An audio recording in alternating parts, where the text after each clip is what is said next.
Allô, Bonjour, salut, paix sur toi. salut.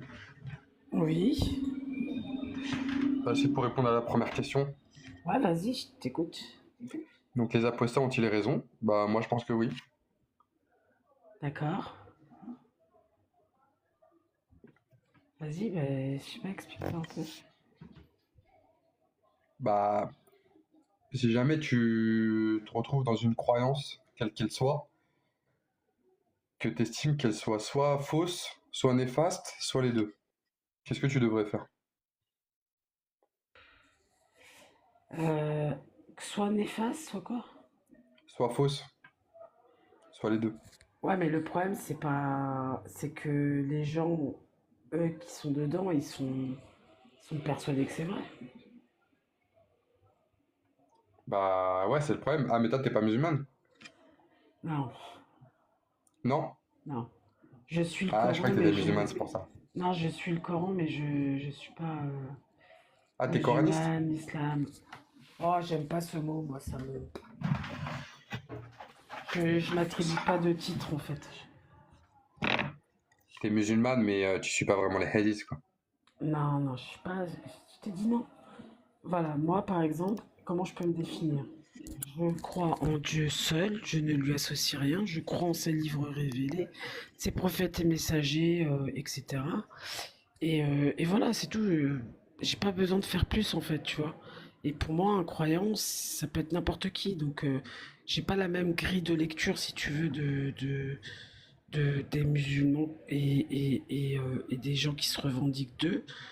Et la question que je posais sur les apostats, c'était pour en discuter, puisque oui, d'un côté ils ont raison, et de l'autre ils ont tort aussi. C'est ce qu'on expliquait avec Uzer justement. Mais vas-y, j'aimerais bien écouter ton point de vue.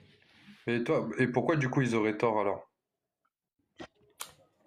Tort, c'est un grand mot, parce que je pense qu'ils le savent, tu vois, parce que ce que je disais avec User, puisque c'est lui qui a posé la question tout à l'heure, c'est que en Hmm. fait les apostats ils ont raison. Oui, c'est vrai que les trucs horribles dont ils parlent, c'est la vérité. Mais en fait, cette vérité-là, c'est la vérité des hommes. C'est-à-dire que c'est ce qui a été traduit du Coran par les hommes pour en faire des histoires qui sont des histoires inventées, tout simplement, et que le Coran, par des versets, dit clairement qu'il faut rejeter. Et que c'est pour des raisons bien particulières que Dieu les a laissés faire, c'est-à-dire qu'il les a laissé utiliser son écriture pour créer quelque chose à côté. Et, euh, et, euh, et donc ils ont raison sur les textes, c'est-à-dire qu'effectivement, les hadiths, les contextes qu'ils écrivent, oui, c'est ce qui est écrit.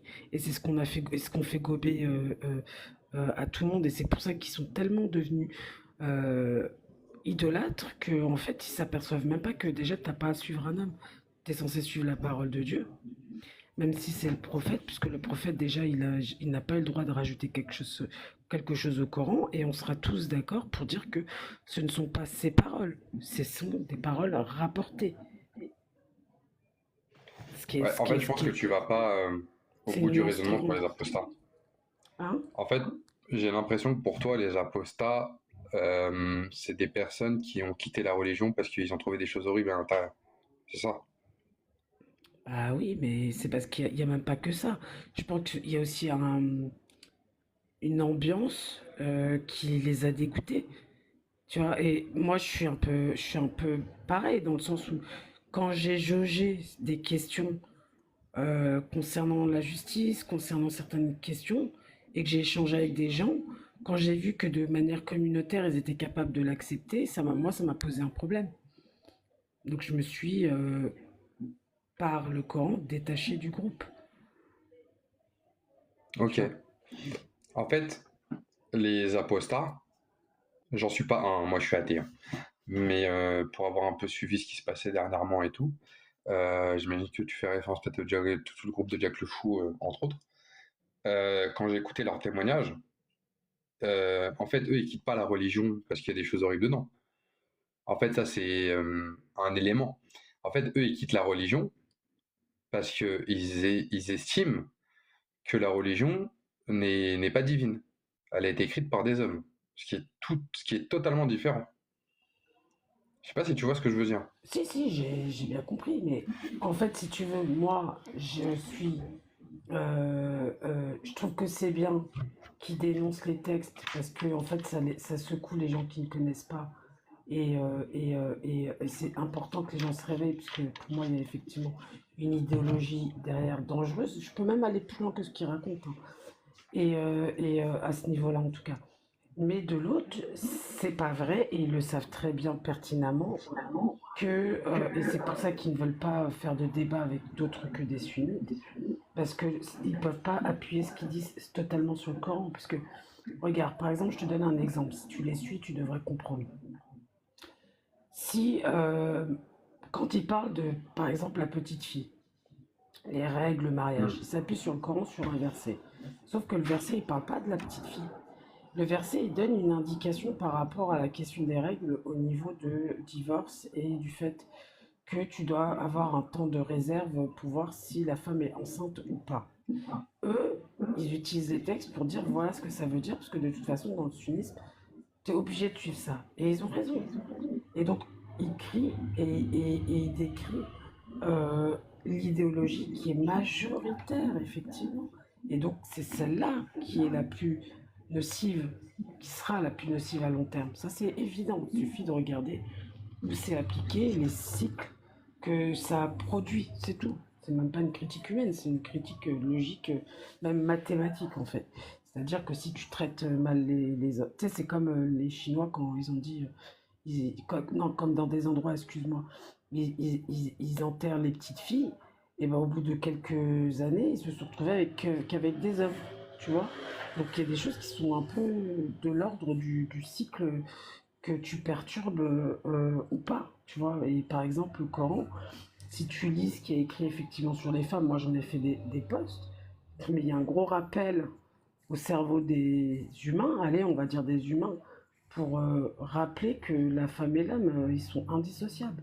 Donc en gros, moi quand je lis, je comprends bien que c'est tellement indissociable avec en plus, par exemple, Marie, qui est Marie, puisque Marie, elle a quand même toute une sourate, c'est quand même la femme qui a enfanté sans l'aide de l'homme et qui a été enfantée par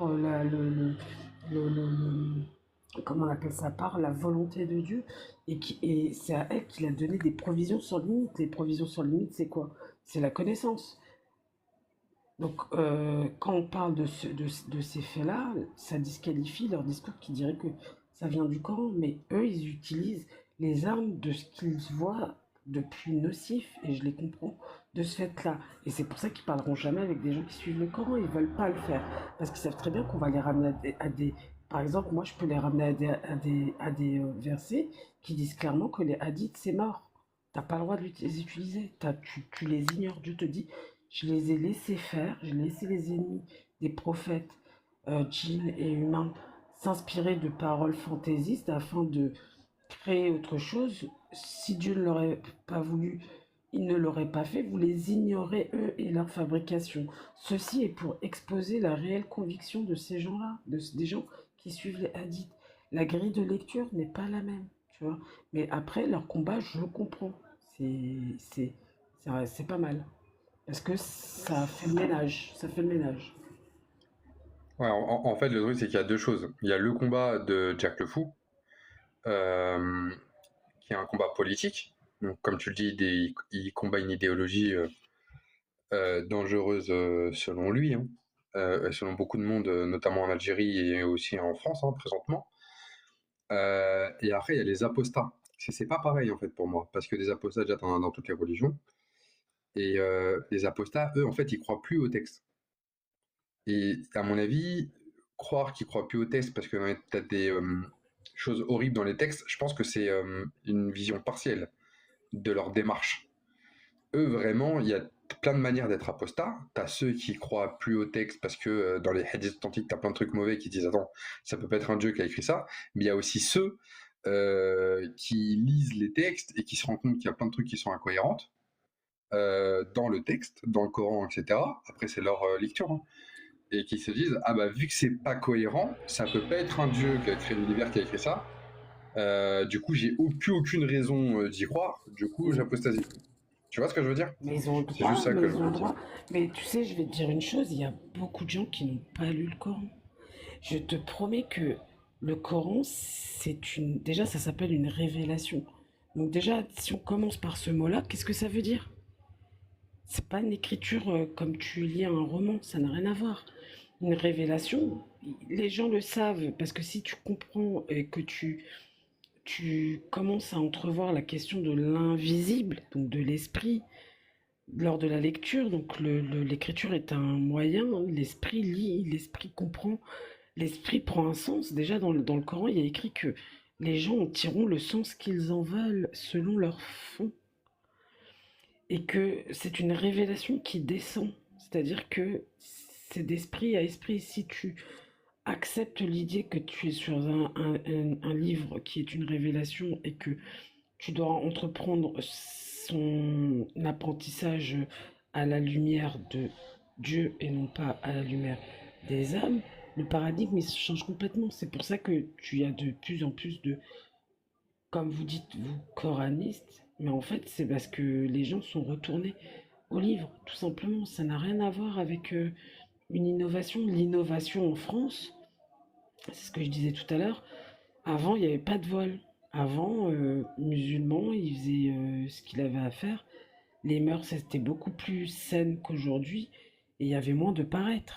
Et aujourd'hui, il y a beaucoup plus de paraître et ça s'est incrusté en France tranquillement mais sûrement. Mais je pense Après, que le voile, je c'est pense que encore autre chose. ouais, mais ça va avec cette En fait, idéologie-là. le voile, c'est aussi parce que c'est un instrument politique. Oui, Ça a mais été fait c'est ce par que les je te dis. salafistes et les frères musulmans pour répandre la religion, etc. C'est ce que je te C'est un dis. instrument politique et sexiste, le voile. Aussi, que pour ça. C'est même pire que ça, même. C'est faire en sorte que des gens se déclarent ennemis dans un pays, dans leur propre pays. Parce que avant, il n'y avait pas ça. Les mœurs étaient meilleures. Aujourd'hui, il y a plus d'apparence. Pourtant, il y a bien un verset qui dit que Dieu nous a pourvus d'habits, mais que le meilleur des habits, c'est celui du comportement. Alors pourquoi tout le monde ne parle pas de ces versets-là et dans ce cas-là se tient déjà au comportement avant l'habit? Donc oui, c'est un détournement, je suis tout à fait d'accord avec toi. Et il faut mettre le nez dessus, et chacun sa méthode pour le faire. Eux, ils ont leur méthode à eux, mais leur méthode à eux, elle n'est pas infaillible, dans le sens où elle est intéressante puisque ça combat une croyance majoritaire, mais elle n'est pas tout à fait véridique si vraiment on veut s'attacher à parler du Coran seul. Ça, là, ils auront beaucoup, beaucoup moins d'arguments. Ouais, ouais, je Et suis ils le d'accord. savent, ils le Honnêtement, je suis savent. d'accord. Ils le savent et c'est de bonne guerre. Moi, quand je les vois, tu sais ce que je fais? Moi, j'écoute les gens qui leur parlent et je suis juste halluciné en fait. Je me dis, mais comment quelqu'un que tu ne connais pas, ok, il est pas d'accord, il critique ta religion, mais soit tu fais preuve d'échange intellectuel avec, et voilà, tu sais, ils ont tous les mêmes mots. Je n'ai pas de science, mais en même temps, ils parlent. Je n'ai pas de science. Ouais, mais si, mais ça. Bon, c'est toujours la même chose, toujours la même chose. Et en plus, ils insultent, etc. Donc c'est ça les fruits de Dieu. C'est ça les fruits de Dieu, d'invectiver les gens. Et c'est les fruits de l'endoctrinement, malheureusement. Darwin, C'était. il y a des versets dans le Coran qui parlent de comment tu dois traiter avec les gens quand tu parles du livre. Tu parles, tu dois traiter de la meilleure des manières avec les gens. Et que si vous n'êtes pas d'accord, tu t'en remets à Dieu. Tu remets au jugement à Dieu qui jugera les divergences. Ça, c'est ça, en fait, tout ce qui est guerre spirituelle. C'est pour ça que le Coran a plusieurs lectures. C'est-à-dire que quand tu vois guerre, en fait, déjà, c'est la guerre spirituelle de base. Et ça, c'est ce que normalement tout le monde devrait faire avec intelligence en maîtrisant son livre, pas les blablas des hommes. Pas les blablas des hommes. Quand tu prends le recul et que tu écoutes ce qu'ils racontent, tu te dis, mais on est vraiment dans un conte de fées des années 1400, quoi. Oui, d'il y a 1400 ans, quoi. Mais le En fait, Coran, c'est un livre actuel, c'est pas un livre. en fait, en fait, comme tu as dit, ces gens-là, pour la plupart, parce que je connais, je suis d'origine algérienne, hein, je suis athée, mais je suis d'origine algérienne, donc je connais un petit peu la religion, la communauté musulmane. C'est qu'en fait, la plupart, et comme tu le dis, ils n'ont pas lu le Coran. 99% des Bah, bien musulmans n'ont pas sûr, lu le ouais, ouais, Coran. bien sûr. Ils ont appris la religion soit à travers l'environnement familial, donc leurs parents, leurs frères, leurs sœurs, soit à travers des cours, soit à travers la mosquée le vendredi, Djemra, et c'est comme ça qu'ils apprennent la religion. Moi, j'ai des potes à moi, je leur ai déjà parlé de la religion, ils y connaissent absolument rien, ils boivent, ils respectent absolument pas grand-chose de la religion, et pourtant, quand tu vas leur en parler, ils vont te dire non, mais toi, tu connais rien, moi, je suis les savants, alors que même les savants, ils les écoutent à peine.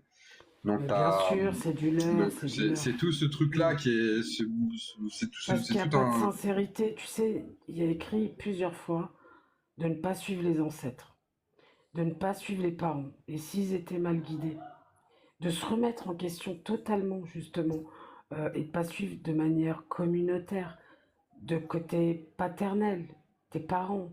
Si il y a des gens qui sont pas dans la lignée de Dieu, ou en tout cas toi, tu es censé faire ton propre examen et ne pas suivre les gens ni de manière communautaire, ni rien du tout. C'est une énorme erreur, d'après le Coran même. Dieu dit, la plupart des gens qui croient ne le font pas sans associer. Tu verras que de manière invariable, tu trouveras que les gens suivent ce que leurs parents font.